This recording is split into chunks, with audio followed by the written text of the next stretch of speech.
Informations locales, nationales et internationales. les titres du jour, c'est tout de suite Sur Radio ACB.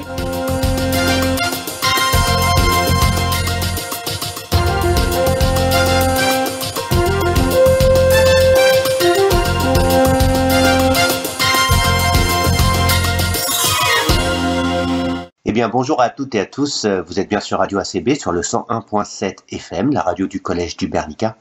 Donc, comme vous le savez, depuis le début du confinement, nous fonctionnons en télétravail. L'établissement a réouvert, mais malheureusement, nous ne pouvons pas recevoir d'élèves dans les locaux.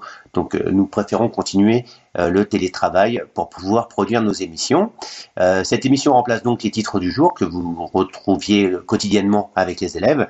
Et aujourd'hui, en faisant la revue de presse, je suis tombé sur un article de presse sur le site l'info.re qui parlait du déconfinement et la réouverture des centres hospitaliers aux visiteurs afin qu'ils puissent aller voir leur entourage qui sont malheureusement hospitalisés. Et également, donc, ils réouvrent aussi l'accès des hôpitaux aux associations. Vous ne le savez peut-être pas, mais à côté donc de mon travail d'animateur sur la radio, je suis également clown hospitalier au sein de l'association Éclat de Lille. Et il se trouve que donc nous avons eu l'opportunité, la chance de pouvoir retourner à l'hôpital hier, voilà, avec ma collègue que nous retrouverons un peu plus tard dans l'émission qui s'appelle Florence Laroche, qui est clown également. Et je me suis dit pourquoi pas partager avec vous un petit peu ce témoignage, cette réalité. Et j'ai donc pris contact avec Alexia. Bonjour Alexia. Bonjour. Bonjour.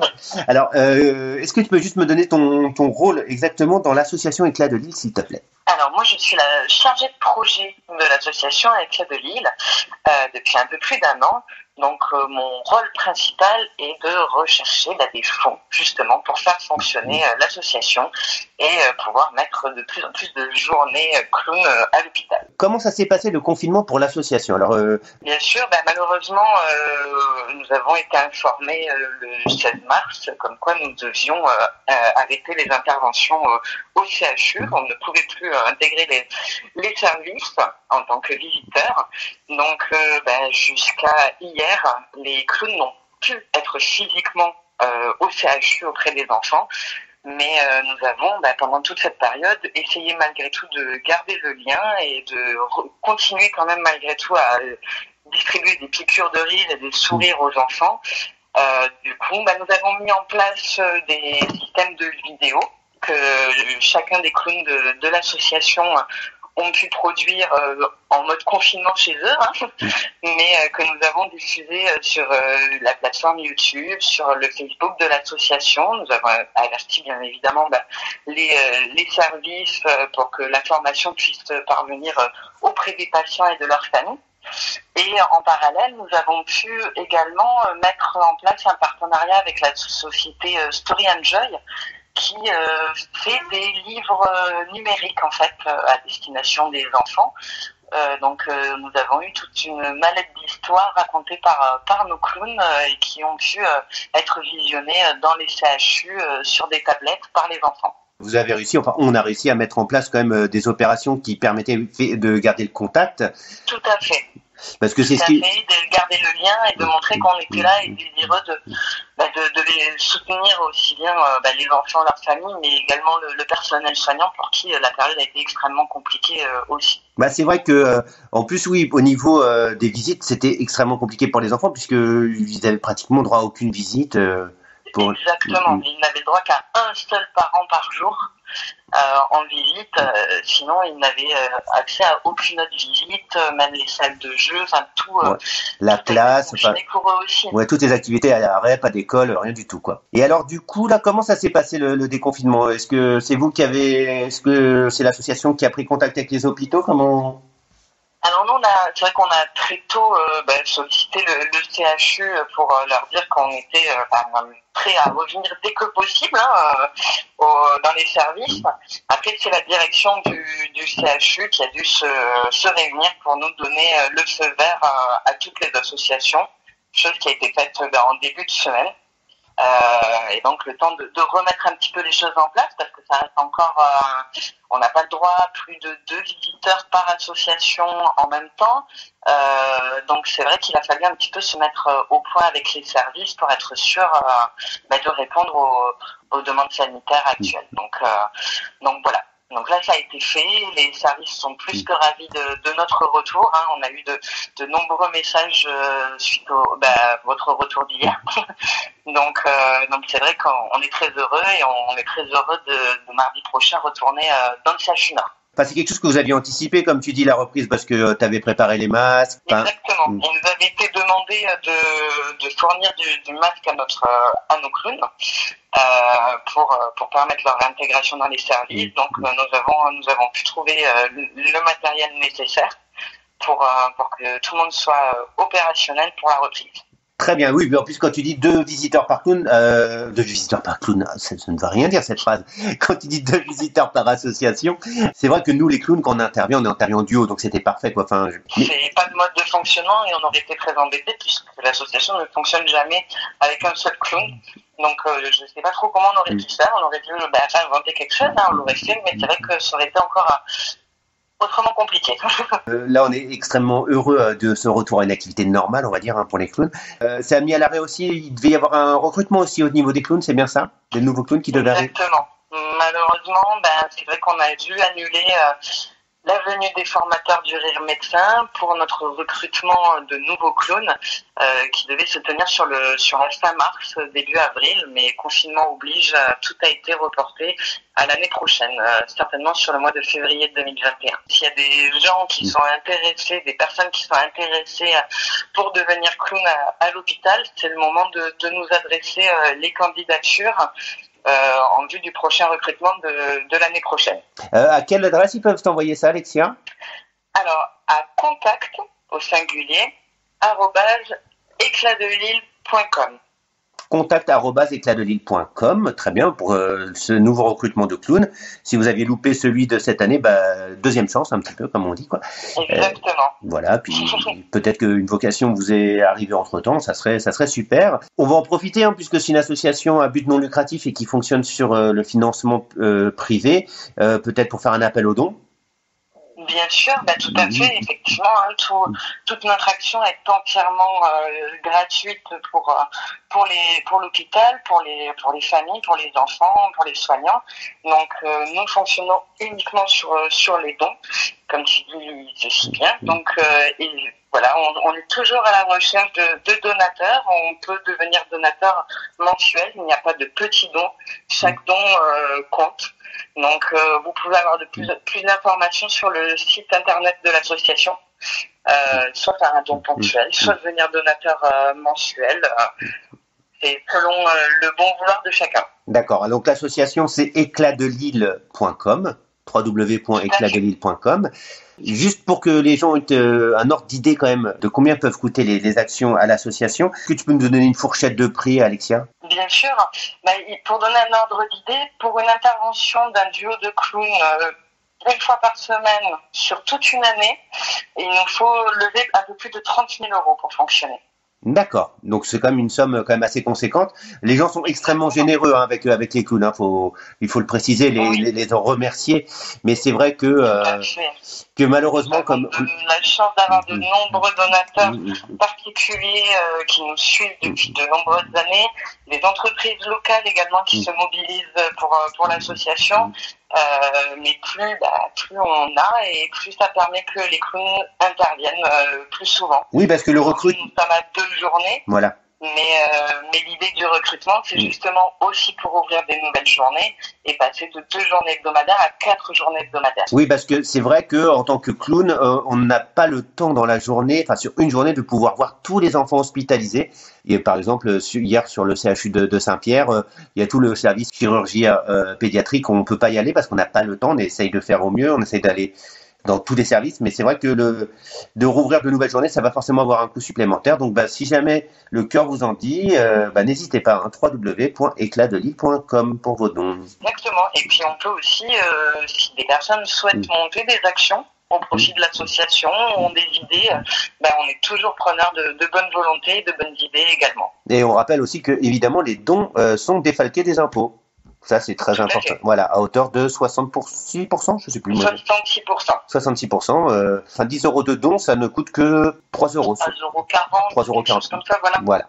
Merci Alexia pour ton témoignage. Je vais interviewer tout de suite après toi Florence Laroche qui est clown à l'hôpital pour qu'on parle un petit peu concrètement comment ce déconfinement des clowns a eu lieu. Merci beaucoup Alexia. Merci à toi Francis. Vous êtes donc toujours à l'écoute de Radio ACB sur le 101.7 FM dans la radio du collège du Bernica.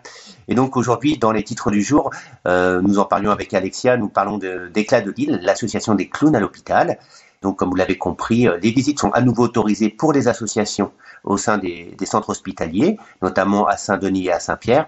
Et j'ai le plaisir de recevoir pour une interview téléphonique Florence Laroche. Bonjour Florence. Bonjour. Qui est donc clown à l'hôpital. Donc, je vais pas te trahir de secret, mais c'est vrai que je travaille à la radio scolaire et en parallèle, je suis aussi moi-même clown à l'hôpital. Et avec Florence hier, nous avons eu la chance de pouvoir reprendre du service, comme on dit. Voilà. Comment vas-tu, Florence? Eh bien, très bien contente d'avoir pu reprendre enfin nos interventions à l'hôpital. C'est chouette. Concrètement, comment ça s'est passé? Alors, ça s'est passé plutôt bien, en tout cas. En tout cas, les gens étaient vraiment ravis de nous recevoir, donc ça, c'était très agréable de voir que les gens étaient contents de revoir enfin les clowns, comme un signe de retour à la normale aussi. Et après, avec toutes les précautions et les nouveautés pour s'adapter, il a fallu s'adapter, voilà. Alors du coup, qu'est-ce qui change par rapport à la pratique, on va dire, habituelle des clowns à l'hôpital? C'est vrai qu'on est déjà formés, nous, à devoir s'équiper en fonction des maladies des enfants. Mais là, qu'est-ce qui change? Alors concrètement, c'est le port du masque qui est quand même ce qu'on a à prendre en compte le plus différent de d'habitude. C'est-à-dire qu'on a dû porter le masque toute la journée, bien sûr. Donc, ça nous demande d'adapter notre jeu et c'est pas forcément évident. On a pu se rendre compte, n'est-ce pas, Francis? C'est vrai qu'il est un petit peu chaud. Ouais, un petit peu chaud. Puis dans les jeux un petit peu physiques où on parle beaucoup, on chante, etc. Par moments, c'était un peu compliqué. Puis ça nous demande justement de réfléchir un petit peu à des jeux différents. Donc, au fur et à mesure de la journée, on a adapté un petit peu nos interventions.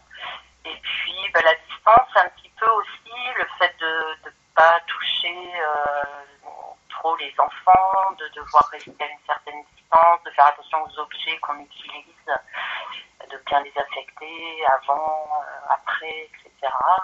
Mais enfin, là, on peut reprendre ce qui est formidable, c'est qu'on puisse les revoir parce que pendant le confinement, on avait mis en place des petites vidéos qu'on avait essayé de partager de manière sur les réseaux sociaux. Mais c'est vrai que c'était plus compliqué parce qu'on ne savait pas trop s'ils pouvaient les voir. Ah oui, c'est sûr que la réalité, plutôt que le virtuel, c'est quand même rien à voir. Le fait d'être là, d'être en présence. Mais du coup, oui, tu disais là sur les adaptations, par exemple, oui, d'habitude on fait des tours de magie, des tours un peu de disparition d'objets. Là, il y a plein de choses qu'on peut pas, ou alors il faut désinfecter avant, après. Enfin, ça demande quand même une petite réflexion, comme tu disais. Oui, il y a plein de choses qu'on n'a pas pu faire. Après, il y a des choses qu'on faisait habituellement. C'est vrai qu'on a beaucoup utilisé du coup hier, mais je pense qu'au fur et à mesure, ça nous donne des idées aussi pour adapter justement notre jeu de manière un peu différente. Et trouver des nouvelles chansons.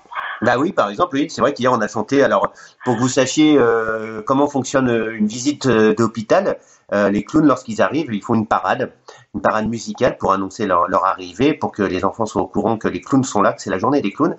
Dans la journée hier, alors le matin on n'avait pas fait ça, mais on a eu l'idée justement de prendre la chanson de la compagnie créole, Au bal masqué. Voilà, qui est une chanson exactement que tout le monde connaît. Alors, faut qu'on la retravaille, parce que on n'était pas hyper calé. Enfin, surtout moi. Surtout moi, j'étais pas très calé niveau musique, mais les gens, en tout cas, ça les faisait plus ou moins, ça les faisait sourire de pouvoir jouer un petit peu avec ça, parce que on sent bien quand même que dans les services, les gens qu'on a pu échanger avec eux, ils étaient quand même assez fatigués quand même. Oui, c'est sûr. On a pu voir que les gens se remettent aussi de cette longue période très spéciale où nous on était confinés, mais les gens ils étaient sur le terrain avec un certain stress quand même évident de tout ce qu'il y avait à gérer, avec toutes les incertitudes certitudes aussi, les inquiétudes. Mais bon, ce qui est bien, c'est qu'on sent quand même que là, il y a quand même un retour à la normale qui arrive. Et même s'il y a encore des précautions à prendre, les gens sont plus dans le même stress quand même. Oui, effectivement. Je ne sais pas si tu as senti ça, mais si. Il y a quand même de la fatigue, mais les gens sont moins inquiets quand même. Et puis nous, on a eu la chance à La Réunion d'être aussi épargnés. Enfin, au niveau des hôpitaux, ils étaient tous en préparation et c'était plus d'ailleurs de la fatigue psychologique d'attente que de devoir gérer sur le terrain comme on a pu voir en métropole. Hein. Et du coup, comment tu t'es senti en sortant de l'hôpital? Bien fatiguée, j'avoue. Bien fatiguée parce que c'est vrai qu'il y avait quand même un certain stress des nouvelles choses à prendre en compte, à faire attention, etc. Et puis c'est aussi la reprise, donc c'est un rythme à reprendre. Mais contente, voilà. Donc on rappelle que pour ceux qui le souhaitent, évidemment, parce que dans le fonctionnement de l'association Éclat de Lille, on a très très peu de financement public, on fonctionne beaucoup à 80%, 90% au financement privé. Donc si jamais vous sentez l'envie de nous aider, contactez l'association Éclat de Lille sur les pages Facebook ou sur le site pour pouvoir faire des financements, parce que ça nous permet de financer surtout des journées de clowns. Toi, en parallèle des clowns, tu écris des spectacles pour enfants, c'est bien ça, Florence? Oui, c'est ça. Je gère une compagnie, la compagnie Mille et une façons, avec laquelle je crée des spectacles jeunes publics et particulièrement même pour les tout jeunes publics, les bébés. D'accord. Donc, voilà. Si les gens sont intéressés, ils peuvent te contacter, où, Florence? Alors sur Internet, on a un tout nouveau site qui a vu le jour après le confinement. On a profité du confinement pour travailler sur ce site. Donc c'est 1001 façons, parce que le CCD ne marche pas sur les adresses, mais 1001façons.net. D'accord. Sans la CDI. C'est un nouveau site, donc il y a tous les contacts. Voilà, je pense que si on tape compagnie Mille et une façons, La Réunion sur Internet, on trouve quand même des liens. Et tu me disais que tu allais avoir des spectacles là qui allaient arriver, peut-être, enfin c'est pas tout à fait officiel. Alors, on a eu des spectacles annulés, on devait jouer Bout de soie, qui est donc un spectacle pour les bébés avec des tissus. Et on devait jouer dans toutes les médiathèques du Tampon et de Saint-Leu, de Piton Saint-Leu et de la Chaloupe. Donc ces représentations vont être reportées, mais pour l'instant on n'a pas de date précise encore. D'accord. Et peut-être le festival ou des spectacles itinérants, tu m'en avais parlé aussi hier. Alors ça c'est pour un autre spectacle que je fais avec une autre compagnie, le Théâtre Mu, qui est un spectacle bidouille ex machina. C'est un spectacle de marionnettes et petits robots pour les enfants un petit peu plus grands. Et ça sera dans le cadre de Il était une fois les vacances, le festival qui a lieu au mois de juillet, qui avait dans un premier temps été annulé. Et donc là, il y a quand même un certain nombre de salles qui vont pouvoir proposer les spectacles du festival. Il y aura un tas de spectacles donc au mois de juillet dans pas mal de salles de Lille. Le festival Il était une fois les vacances. Restez à l'affût des informations, elles vont arriver. Eh ben super. Eh ben merci beaucoup Florence pour ton témoignage. C'était chouette de partager ce moment avec toi à double titre, hier ensemble et puis aujourd'hui d'en reparler. Voilà, donc Florence Laroche, on vous rappelle son site, c'est 1001 façons. Oui, sans la cédille. .net. Merci beaucoup Florence. Merci Francis. Bonne journée. Bonne journée.